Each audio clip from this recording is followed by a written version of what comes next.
ওম শান্তি।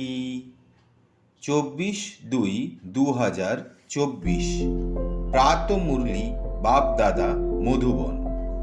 বাবা আজকে বললেন, মিষ্টি বাচ্চারা, তোমরা এখন হোলি হংস হওয়ার পুরুষার্থ করছো।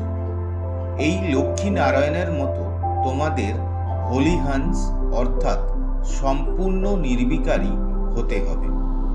প্রশ্ন: এই জ্ঞান মার্গে তীব্র গতিতে এগিয়ে যাওয়ার সহজ উপায় বা বিধি কি?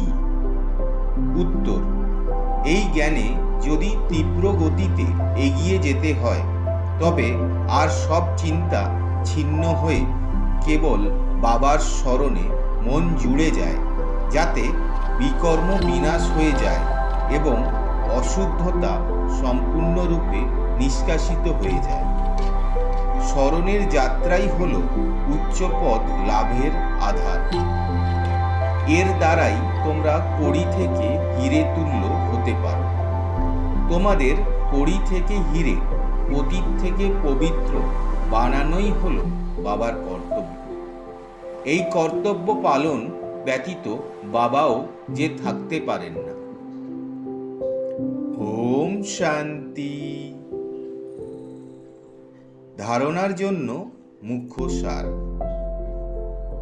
1 নম্বর, এই বিনাশের সময় পুরনো দুনিয়া থেকে অসীম জগতের সন্ন্যাস নিতে হবে।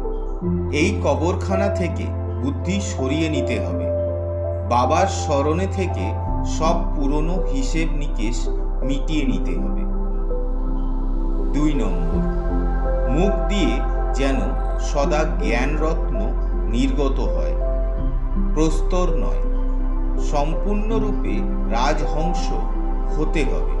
কাঁটাকে ফুল বানানো সেবা করতে হবে।